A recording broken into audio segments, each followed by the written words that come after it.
Agnès B, Paris, plutôt Versailles, dans une maison à côté d'un village près de Versailles, où j'ai passé 2 mois et demi. Voilà, on est, voilà, la date, vous voyez bien. Tout à fait. J'avais écrit ça aussi, cette phrase-là, Que vous parce que j'ai pouvez jamais eu lire. autant de temps. J'ai jamais eu autant de temps de ma vie. Ça fait 2 mois et demi que je fais mes choses à moi. C'est génial. Et vous Je savez, remercie, malheureusement, oui, je peux remercier cette histoire de confinement malgré tous les drames qu'il y a eu, et il y en a eu beaucoup. Je crois que ça donne le temps de réfléchir et que c'est très précieux en fait. On a perdu le temps de réfléchir et il n'y a rien de mieux que d'être dans sa tête. Moi, j'aime bien être dans ma tête, ce qui m'arrive pas souvent. bonjour Agnès B, cette phrase sur le puisque vous parlez du temps, qui faisait, tomber dans les bras, c'est peut-être aussi un temps, que vous avez pris, pour lire puisque depuis que vous êtes enfant, vous étiez une petite fille timide. La lecture, était un refuge pour vous, l'écriture peut-être aussi comme on le voit à travers le carnet que vous nous avez montré. En Oui. quoi est-ce que la lecture et l'écriture sont justement, propices à ces temps-ci? J'étais élevée comme ça, puis surtout, c'était une échappatoire. J'avais une professeure que j'adorais qui ouvrait sa bibliothèque et elle me parlait d'un livre et je lisais, je lui rendais. J'avais une deuxième vie qui était la lecture en fait, entre mes 12 ans et mes 16 ans, même 17. Après, j'ai eu une vie très, très chargée, des jumeaux à 19 ans. J'ai eu beaucoup moins de temps de lire.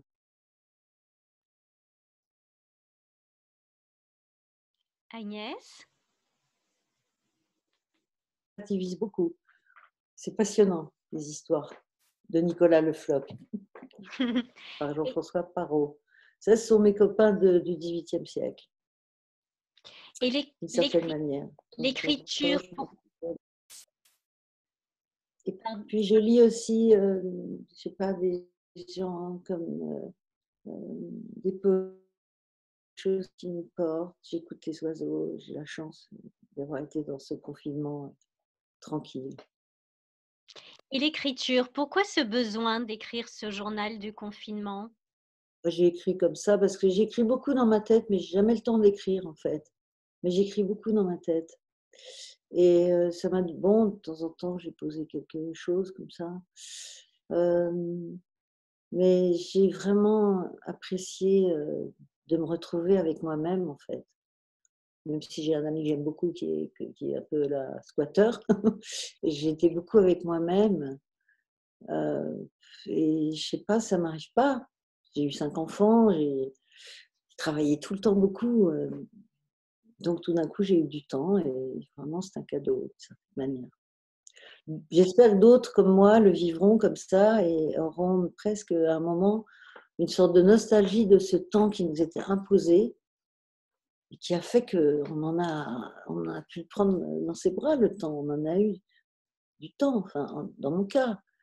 Je pense aux gens aussi qui avaient du temps mais qui avaient leurs enfants, tout ça, c'était un autre confinement et j'ai bien conscience que le confinement que j'ai eu la chance de vivre dans cette maison avec un jardin, c'était un bonheur, alors que c'était pas ça pour tout le monde et je le sais bien. En tant que styliste, vous nous racontez des histoires, à travers les vêtements que vous créez.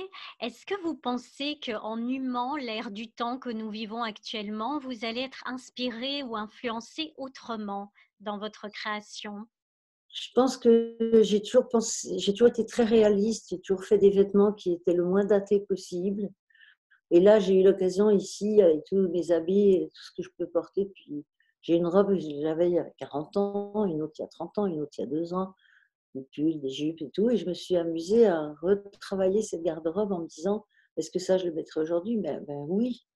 Alors j'ai pris des photos de silhouettes que j'ai habillées en prenant des vêtements de différentes époques.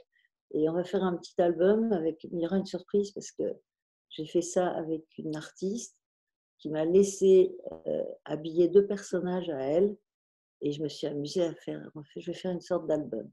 Je dis Mmh. pas encore son nom, quelqu'un que j'aime beaucoup, c'est une jeune artiste à qui j'avais acheté il y a 5 ans un portrait d'une fille brune et un portrait d'une fille blonde.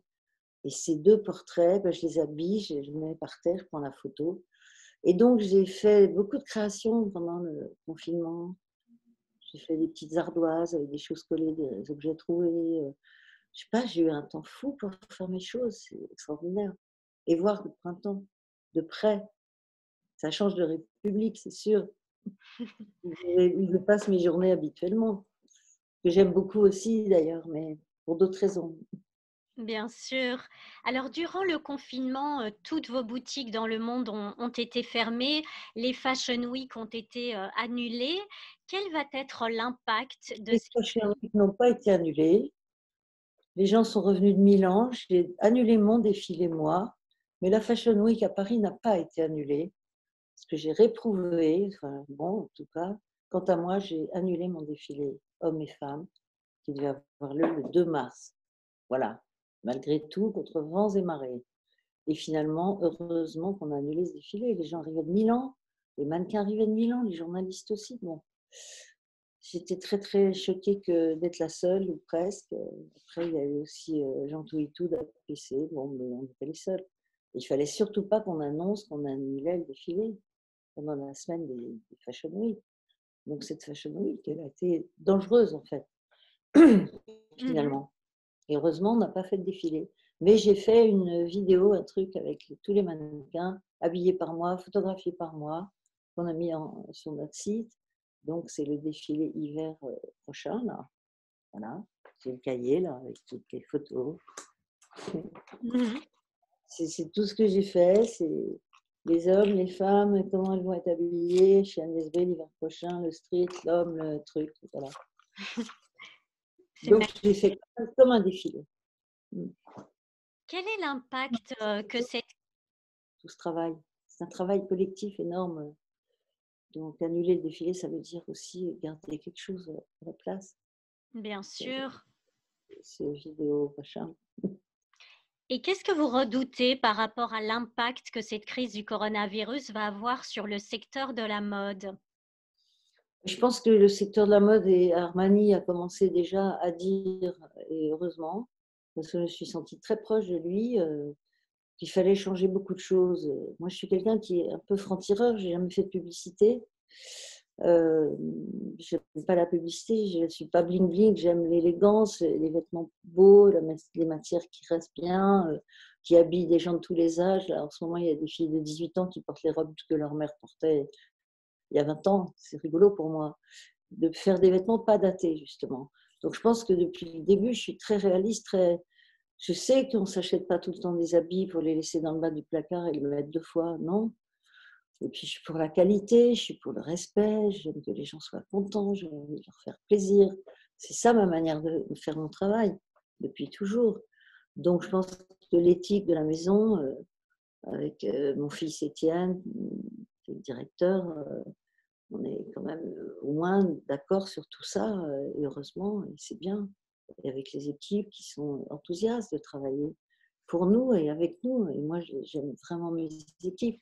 Donc, je sais pas, je pense que j'ai beaucoup de chance et que mon boulot, c'est d'anticiper les choses et que, voilà, j'ai anticipé qu'il fallait pas faire de défilé, j'anticipe que les gens aient envie d'avoir des vêtements où il y a quelque chose, on en a confiance. Quand on regarde les films des années 50, les gens avaient beaucoup moins de vêtements maintenant. On les reconnaissait de loin parce qu'ils avaient la même veste qu'il y a 15 jours et qu'il y a 2 mois. Il y avait le rapport aux vêtements n'était pas du tout comme maintenant. C'était pas éphémère. Au contraire, ça devenait personnel parce que chacun avait son style. Et ce qui est beau à Paris, c'est que les filles ont du style. J'adore les voir passer sur les vélos. Les gens ont du style à Paris, les jeunes, les garçons, les filles. Je trouve qu'il y a un style parisien élégant, simple, vraiment quelque chose de définitivement bien, quoi, je trouve. Alors, quelques mois avant le confinement, là, on a parlé de la mode, mais il y a une autre passion qui est importante dans votre vie, c'est l'art. Et quelques mois avant le confinement, vous avez ouvert la FAB, place Basquiat à Paris également, ce lieu qui regroupe votre collection d'œuvres d'art et de photographie, à peu près 5000 pièces. Comment vous avez Il n'y a pas beaucoup d'exposés là. On a 200 pièces sur les 5000 exposées. on va faire des expositions à thème à travers ma collection. Et Bien. là, ce qui est monté, ça s'appelle la hardiesse. Donc, c'est à la FAB, place Jean-Michel Basquiat, dans le 13e, où je suis très contente de m'être installée il y a quelques mois. On a dû fermer, bon, à cause du virus, mais nous allons rouvrir début juin. Et c'est un endroit que j'aime et j'ai fait l'accrochage avec l'équipe avec un plaisir fou de revoir toutes ces pièces que je connais par cœur, que j'ai achetées moi-même. C'est une collection que j'ai achetée souvent à des artistes jeunes qui débutaient, qui n'étaient pas connus. Même l'autoportrait de Basquiat, il n'était pas encore très connu quand je l'ai acheté et tout. Et il y a une photo d'ailleurs de Louis Jam à l'entrée de Basquiat aussi, parce que j'avais eu la chance de le rencontrer. Enfin, ce sont que des histoires magiques avec les artistes. Moi, j'aime la relation avec les artistes. J'aime découvrir des nouveaux artistes. Et c'est ce qu'on fait. Là, on va montrer quelques moins de 30 ans qui font de la peinture à la Galerie du Jour. Quand on va rouvrir la FAB, là, début juin. Vers le 10 juin, on va ouvrir cette exposition, quelques moins de 30 ans, qui font de la peinture et que je trouve très intéressante. Voilà. Vous C'est parliez une activité, hein. Je suis styliste et galeriste. Vous parliez du thème la hardiesse. En quoi c'est un mot qui vous ressemble? Je ne sais pas s'il me ressemble, mais c'est quelque chose que j'admire parce que la hardiesse, ça veut dire qu'on a un peu peur et qu'on y va quand même. Et qu'on y va quand même. C'est-à-dire qu'il y a le doute, j'aime le doute, j'aime ne pas être sûre et j'aime en même temps y aller. Et je pense qu'il y a des artistes, c'est ça qui me frappe, c'est ceux qui sont là où on ne les attend pas, et puis ceux qui vous montrent des choses qu'on n'a jamais vues, et ça arrive toujours. C'est ça qui est extraordinaire. Il y aura toujours des choses qu'on n'aura jamais vues avant, parce que ça tient à une personnalité qui crée une œuvre et qui vous bouleverse, qui vous identifie comme quelque chose que vous n'avez jamais vu et qui est beau. C'est quelque chose de grisant, ça. Vous savez, c'est quelque chose que j'aime vraiment. Les artistes me font des surprises, hein, belles, Bah, souvent. vous aussi, vous réservez des surprises, notamment dans votre parcours. On ne le sait pas forcément, mais vous le racontez, entre autres dans votre livre autobiographique Je chemine avec Agnès B aux éditions du Seuil. C'est qu'à une période, quand vous étiez jeune maman de jumeaux, qui avaient à peu près 5 ans à l'époque, vous avez basculé dans la pauvreté. C'est un thème auquel vous êtes toujours resté sensible. En quoi est-ce que vous redoutez que cette crise du coronavirus va entraîner beaucoup de gens dans la précarité? Bon, ce que je veux dire, c'est que j'étais en effet seule avec des jumeaux qui avaient 3 ans, 4 ans, 5 ans. J'ai su ce que c'était que de ne pas avoir d'argent du tout, puisque ma famille ne m'aidait pas et leur père avait payé que le loyer, c'est le reste, je me débrouillais.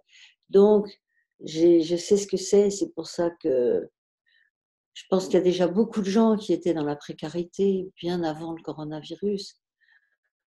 Donc, ce que j'espère, c'est c'est une solidarité qui s'est manifestée là, formidablement quand même. Les gens envoient 5 euros, envoient 10 euros, ils envoient ce qu'ils peuvent, ils se relèvent les manches. Il y a eu énormément de bon vouloir, d'aider, de tout ça, et j'espère que c'est ça qui va rester. Et que quand on voit les gens faire la queue, même aux États-Unis, pour aller avoir un sac de pâtes, d'une bienfaisance, mais la bienfaisance, elle doit être partout, autant qu'on peut. Et c'est ce que les Français ont montré, je trouve. Pas mal. Ça me fait plaisir. Vous aussi, vous l'avez montré à plusieurs reprises puisque vous soutenez notamment la fondation de l'Abbé Pierre ou le Secours populaire. Et il y a une autre lutte qui vous tient à cœur depuis des années, c'est la lutte contre le sida. Souvent, on compare un petit peu ce qui est en train de se passer avec le corona. Est-ce que vous-même, cette période fait écho à ces années terribles du sida? C'est pas la même chose. C'était le sida, on a vu plein de gens jeunes mourir, tout ce qui s'est passé au moment avec ACT UP. J'étais Agnès B avec ACT UP, c'était il y a longtemps. J'étais avec Pierre Berger allongé par terre sur la rue de Rivoli en plein hiver pour manifester. Je suis toujours, depuis toujours, avec tout ce qui est contre le sida, les associations, soutenir avec les écharpes rouges qu'on vend dans les boutiques Agnès B, au profit des malades du sida qui souvent à l'hôpital n'ont rien. ou des jeunes, des gens qui sont sans rien, donc l'argent de ces écharpes, c'est depuis des années que ça va là-bas. Donc le sida, il y a eu des préservatifs que j'ai offerts gratuitement, je pensais que tout le monde ferait ça. Pendant l'épidémie du sida, ça a décimé toute une partie de la population. Ça a été terrible, plus ceux qui sont restés malades, plus ceux qui s'en sont sortis. Heureusement, j'ai des amis qui s'en sont sortis, qui se sont guéris, qui ont eu des enfants, comme un ami artiste que j'aime beaucoup. Voilà. Donc, je ne peux pas comparer les deux parce que ça a conditionné les relations physiques après entre les jeunes, entre les gens. Ça a conditionné tout ça. Il y a eu un avant et après le sida pour la vie sexuelle du monde, c'est sûr. Donc ça, c'est une autre histoire. C'est une autre histoire. Mais peut-être, moi, je ne sais pas, j'ai une nature optimiste et je me dis qu'on va en tirer sans doute du bien malgré tout. Je pense que cette période de réflexion, là, je pense qu'on a pris conscience de choses, on a eu le temps de penser, on a eu le temps un peu plus d'être avec soi-même. Et donc de faire le tour des choses, de comprendre qu'il y a des gens qui mourraient de faim, là.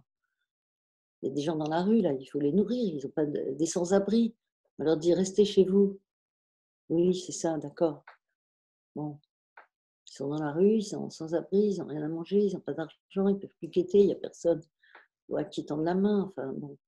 Il y a des drames terribles, hein. Et il y en a partout, dans toutes les villes au monde, où il y a le coronavirus. Donc, évidemment qu'on peut penser à tout ce qui va mal, mais il faut aussi penser que la nature humaine s'est sortie de bien d'autres choses. J'ai regardé Le Hussard sur le toit l'autre jour. C'était pendant l'épidémie de choléra en Provence, à la fin du début du XVIIIe siècle. À la fin du XVIIIe siècle. C'est un très beau livre de Giono que j'avais lu quand j'avais 14 ans et je n'avais jamais vu le film. Et puis là, c'est une épidémie aussi. Donc c'est intéressant de voir des choses qui se passent aussi à ce moment-là, pendant l'épidémie, racontée par Giono. Bon, on peut parler de livres, mais alors. Non, mais ce qui est intéressant aussi dans votre combat, vous parlez de l'optimisme et du monde de demain, c'est que vous êtes très attaché à la défense de la nature, à ce cri d'alerte que vous poussez souvent pour défendre le climat. En quoi est-ce que vous pensez que tant la crise du coronavirus que du climat va nous obliger à changer? J'espère que ça fait longtemps que je suis très concernée. Quand nous avons racheté le bateau Tara avec mon fils Étienne et qu'on a fait tous ces voyages de Tara pour voir l'état de la mer, pour voir l'état de la fonte des glaces, pour tous ces voyages qu'a fait Tara. Donc je suis concernée par ça depuis très longtemps. Je n'ai pas attendu non plus que le monde de la mode se réveille tout d'un coup en disant ah, l'écologie, au secours. Oui, c'est sûr que déchirer des jeans exprès dans des usines où on lave le bleu de Chine qui pollue les rivières, qui abîme les mains, tout ça, il va falloir qu'on change les choses. Hein. Mettre à la mode des jeans à 300 € qui se sont troués, ben finalement, ça me choque. J'aime pas ça. Je trouve ça affreux. Je trouve ça affreux dans le fond et dans la forme. On s'achetait un jean qu'on usait jusqu'à ce qu'il devienne un short quand il sera devenu bleu pâle. Moi, c'était ça un jean avant pour moi. Il était long, il était bleu foncé, puis il éclaircissait. On finissait par le couper au genou, puis en short. C'était ça une histoire d'un jean. Moi, je trouve ça plus poétique que de faire des trous en usine, franchement. Ce qui vous choque aussi, c'est la condition des femmes. En quoi est-ce que vous redoutez qu'elles risquent encore de regresser par ces temps-ci? Moi, j'ai confiance dans les femmes. Je pense qu'elles sont tellement fortes, les femmes. Vive les femmes. Je pense qu'elles ont une force incroyable. Et qu'il y aura plus d'entraide entre les femmes aussi. Il y a plus d'entraide, il y a plus de...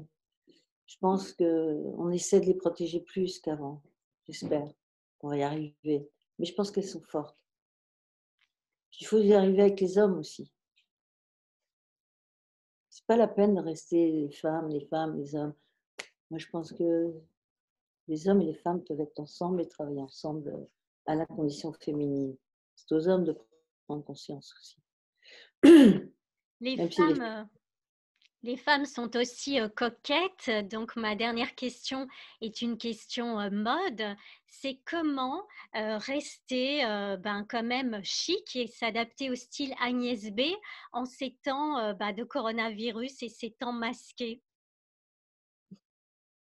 Mais j'ai fait des masques avec des sourires qui vont sortir bientôt. Il y en a un pour les garçons qui est dessiné au feutre comme ça fin.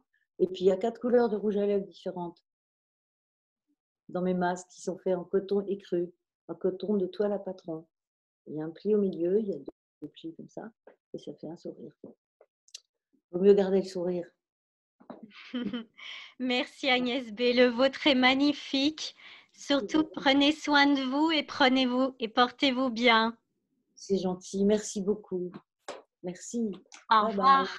Ciao.